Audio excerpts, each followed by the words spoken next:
Good Thursday afternoon. Thanks for joining us on KARE 11 News Now. I'm Lauren Lemanchek. Now let's get to your headlines. Breaking this afternoon, former state senator Justin Eichorn has resigned from the Minnesota Senate. Right now, he is in federal custody for allegedly trying to solicit a girl who he believed was 17 years old for sex. That girl ended up being an undercover Bloomington police officer. Eichorn's resignation comes after calls from both parties and Governor Walz to do so. It also came just minutes before the Senate was set to take up a vote to expel him from his seat. Shortly after news of his resignation, his nameplate was removed from the Senate chamber, and the Senate went on with their business. We just heard from Senate leadership about this resignation. I am grateful that Mr. Eichorn chose to resign.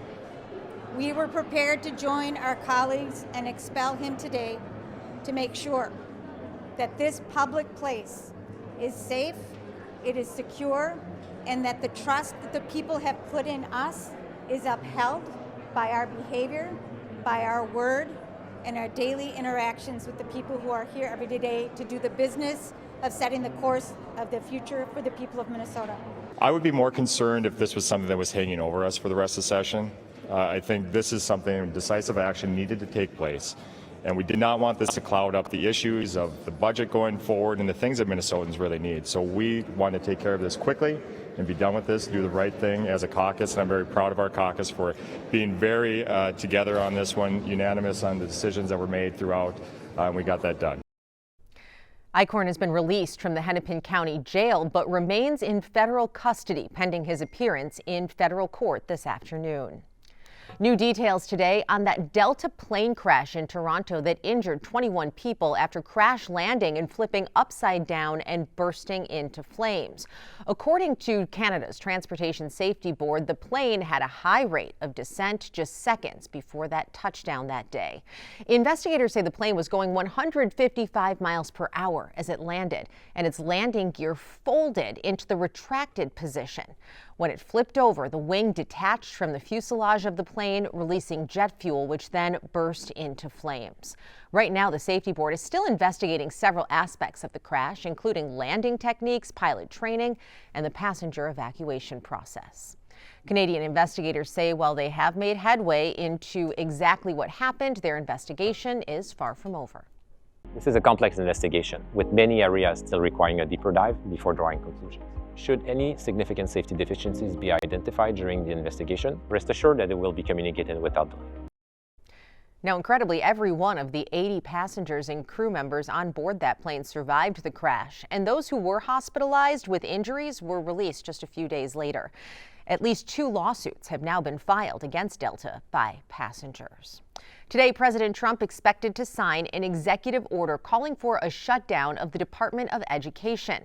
The White House says Trump is directing the Secretary of Education to take all necessary steps to facilitate its closure and return education authority to the states. Finalizing its dismantling is likely impossible without an act of Congress. The president says he believes the agency is wasteful and polluted by liberal ideology.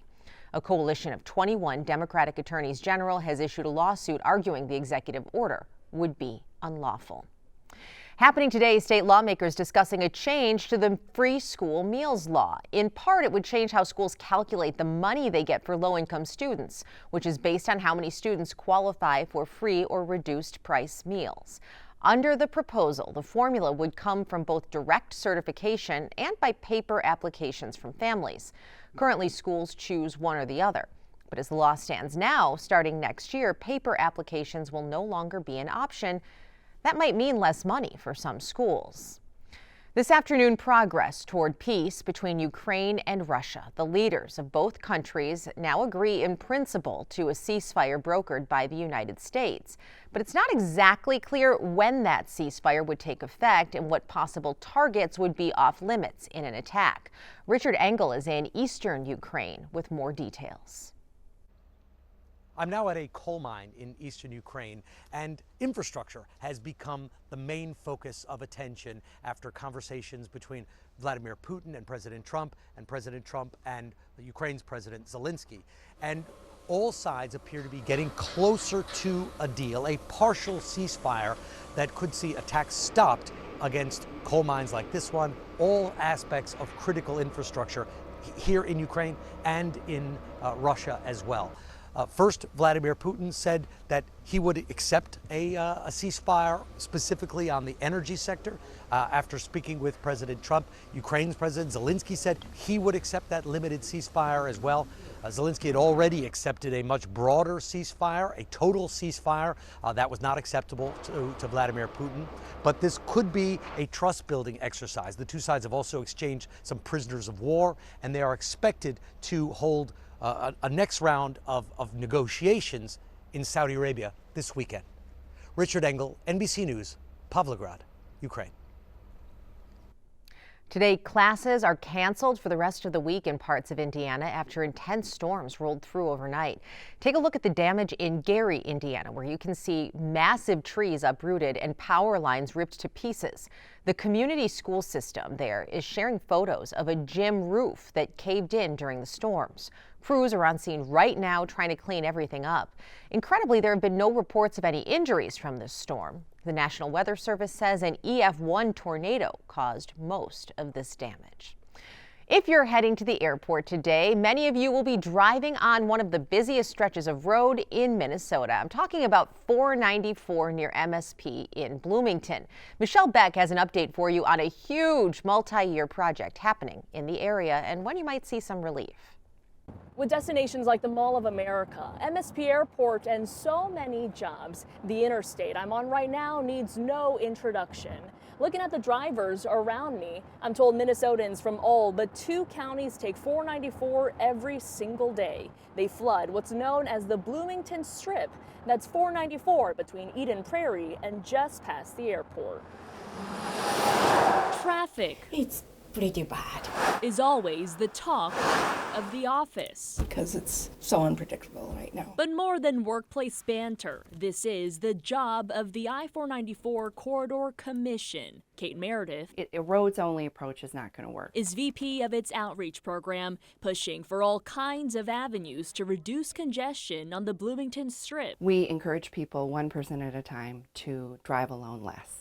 It does make a difference. Local, state, and even the federal government have poured money into the commission because Right here. at the middle of the strip, where 494 meets 35W, there's no stat to be proud of. It's the most congested interchange in the state of Minnesota. Correct. MnDOT's Ryan Wilson stands about 1,000 feet from the infamous interchange, getting a new ramp. Connecting northbound 35W to westbound 494.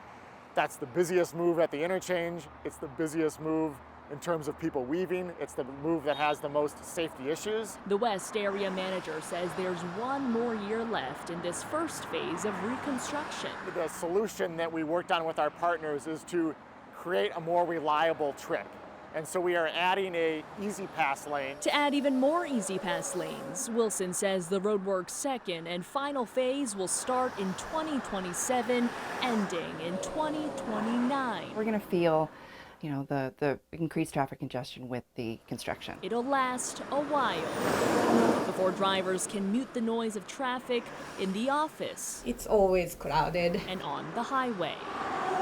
On I-494, Michelle Beck, KARE 11 News. Heads up if you have laundry to do tonight. Woolite is recalling a few thousand bottles of its Delicates detergent. The company says the soap could contain a form of bacteria that can make people sick. The bacteria could enter your body through your eyes or a cut. Right now, there have been no reports of sickness or injury connected to the detergent. The product was sold on Amazon in January. If you have it, throw it out. Stick with us. We have more news and weather coming up after the break.